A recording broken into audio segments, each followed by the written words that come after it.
Assalamualaikum warahmatullahi wabarakatuh.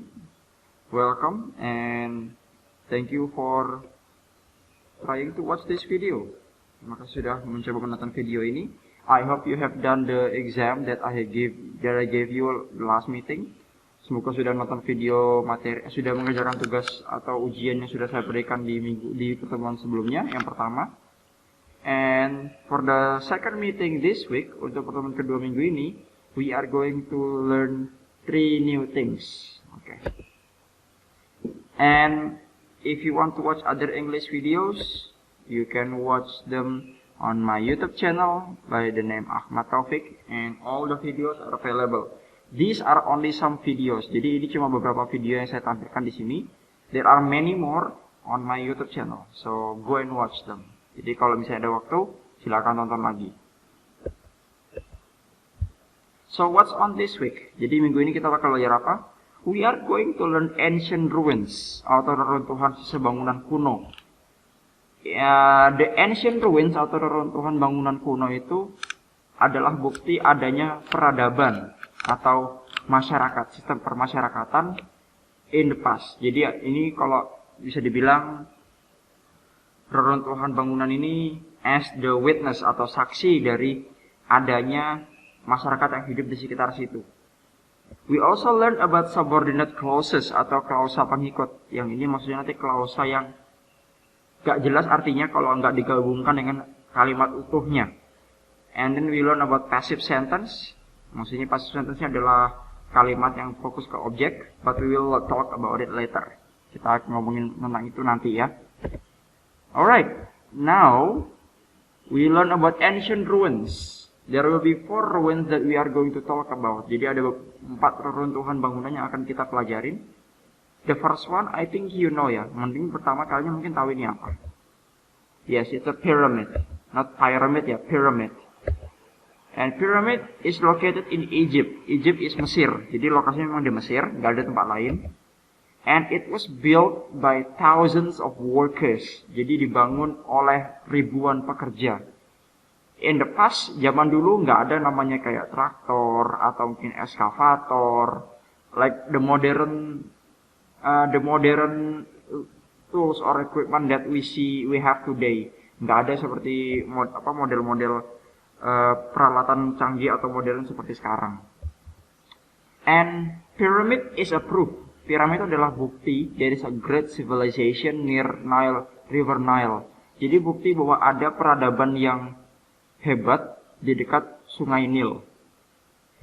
And pyramid is also known as a tomb for the pharaohs. Jadi piramid itu adalah makam untuk raja-raja Mesir dulu atau kita sebutnya Firaun. Remember that Firaun is not a name. Pharaoh is not a name. Pharaoh is a title, itu gelar. Namanya mungkin ada sendiri raja-rajanya, but the name is not Pharaoh, bukan Firaun. I think you know also this one. This one is called Sphinx. And Sphinx has a lion body and human head. Jadi badannya sehingga kepalanya manusia.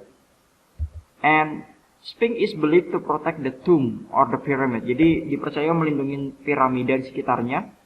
Dari apa? From the raiders atau mereka yang biasanya perampok. Perampok yang biasa percaya kalau inside the pyramid there is a treasure. Yang percaya kalau dalam piramid itu ada harta karun. Jadi Sphinx protects them. The next is Colosseum. Colosseum is located in Rome, ada di Roma, Italia, and it is the largest entertainment center at its time. Di zamannya ini termasuk pusat hiburan terbesar, or we call it amphitheater. And it's similar to a football stadium, bentuknya mirip kayak lapangan bola. And there is a fight show, jadi ada pertunjukan pertarungan between a gladiator ini adalah kayak prajurit yang pemberani, and a wild animal, dengan hewan buas. It can be a tiger, a lion, or maybe a bear. Bisa jadi kayak beruang juga.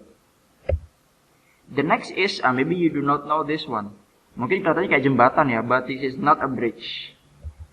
This is called aqueduct. Aqueduct is located in Rome, ada di Roma.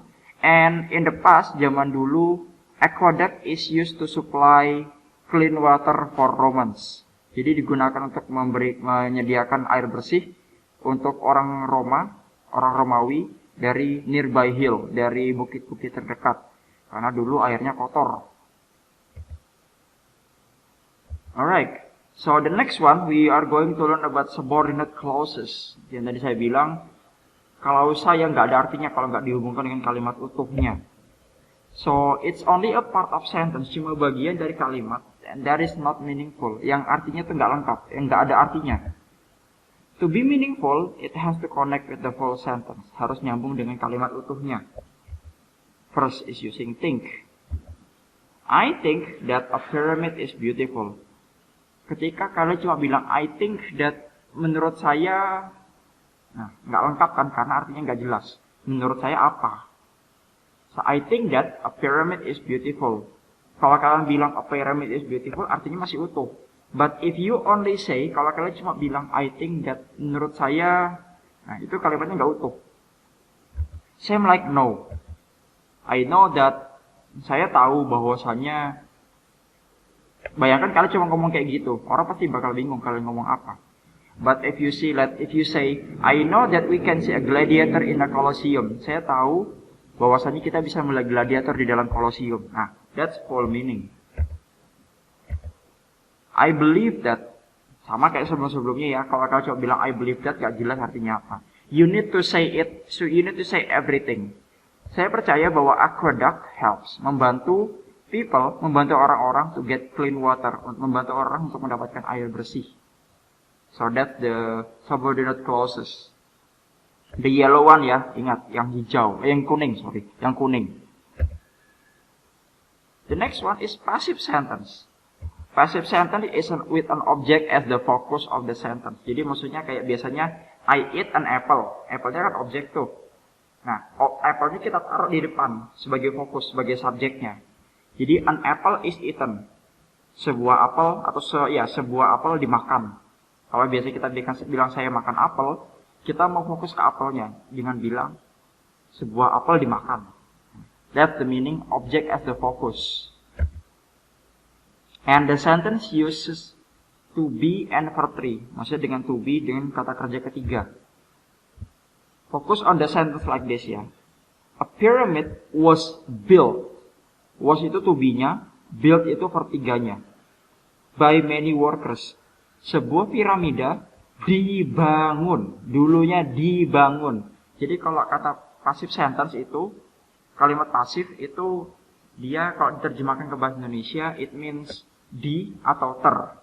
Jadi di sini piramid dibangun oleh many workers, oleh banyak pekerja. Next, the Giza pyramid was, to be-nya was ya, was protected, dilindungi. Ingat ya, dilindungi by a sphinx, dilindungi oleh sebuah sphinx. The next, the Colosseum was used di sini verb 3, digunakan. As the entertainment center, digunakan sebagai pusat hiburan. Digunakan, dilindungi, dibangun. They are the verb 3 and pyramid is the object.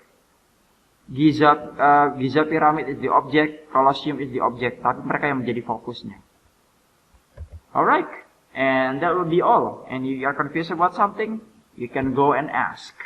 So, thanks very much for listening to this video. If you have any questions, you can ask under this video or to the teacher in the Google Classroom.